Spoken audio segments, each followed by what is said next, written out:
4 kids sleeping in the kitchen, a bad case of lice that almost gave the kids a lice infection, and the parents comfy in their bedrooms.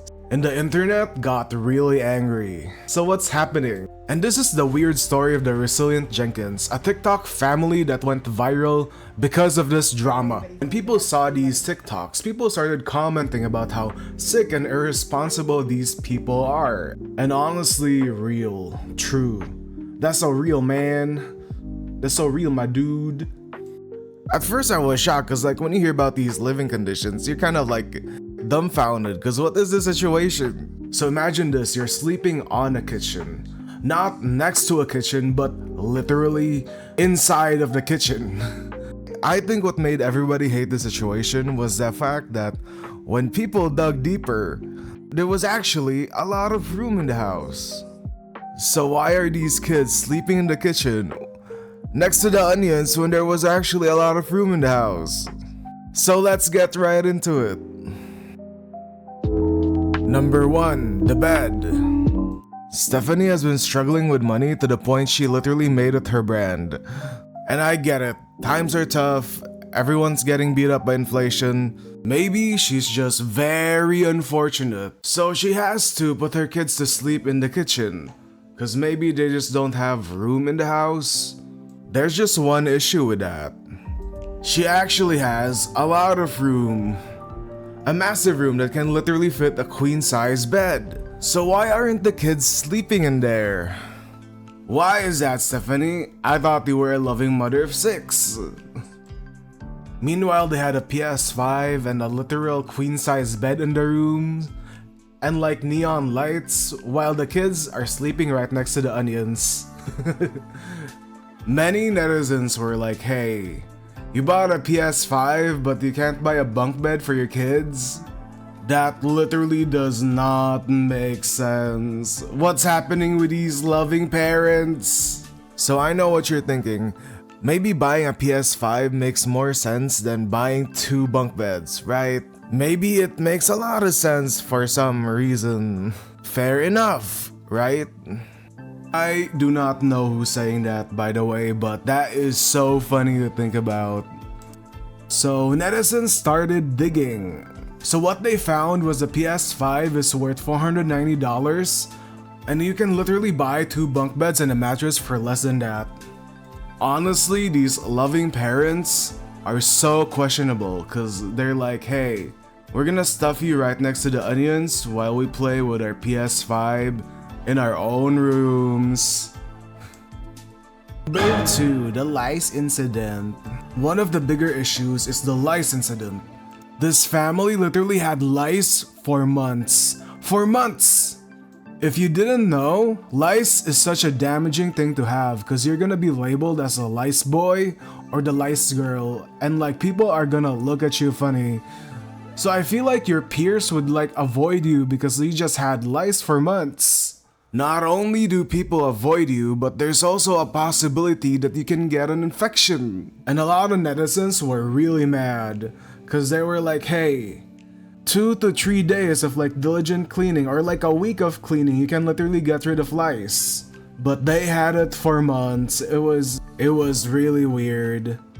I think these parents are so goofy because they're like, hey, I'm gonna martyr myself for these kids and I'm gonna try to like make everybody see that I'm a good parent. But they had lice for months and it's honestly just really goofy.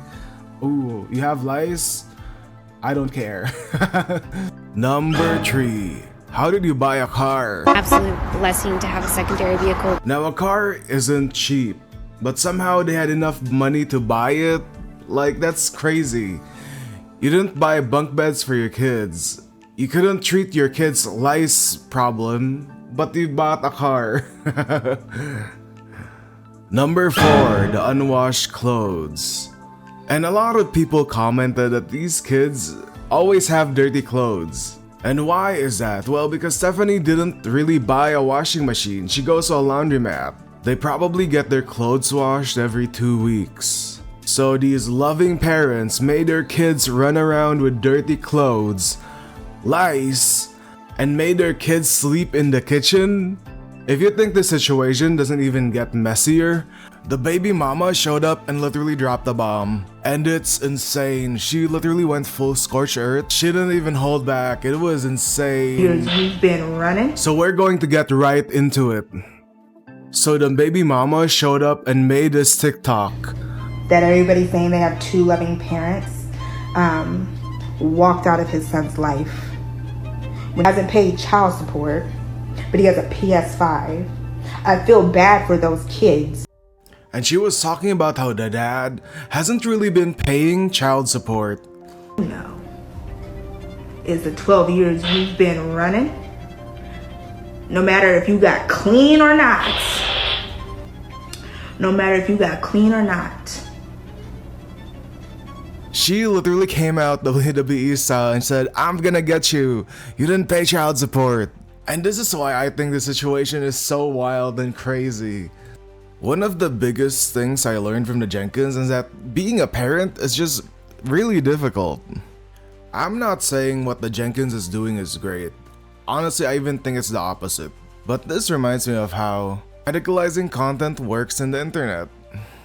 It always starts with something funny and relatable, like a Karen freaking out at Walmart, a snowflake getting mad about the N-word, or a cringe compilation. And at first you're like, haha, this is kind of funny, people are ridiculous. And then it slowly drips feed radicalizing opinions. Suddenly it's not about these snowflakes getting mad is annoying. It turns into don't be like that snowflake who get mad over the N-word. Don't you know that racism is natural, and because it's natural, it should be okay?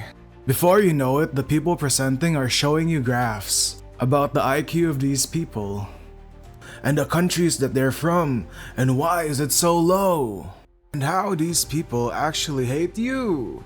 And I realize that it's a slow drip feed that starts with, look at the silly person, to you should hate an entire group of people. And how did we ever get there? By showing you their worst moments again and again and again. And I think this is what happened with the Jenkins. It started with an outrage, then criticism, then it became a moral crusade, then next thing you know, people want to separate children from parents they've never met before. At some point, this kind of stopped being about accountability, and more about feeding the algorithm.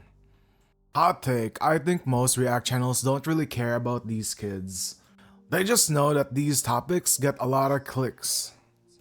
I think there are two ideas about this story. The first idea is mundane, tame, and less clickable. And then the second is this mismatch of all the speculations, symbols on what our society believes in. The second idea validates everything we believe in about influencers. Essentially, the Jenkins have turned into a symbol for child exploitation, for negligent parents, for abusers. I think the reality lies in between all of that. Less clickable than influencer mom abuses children, and more just normal, weird behavior that everybody is guilty of.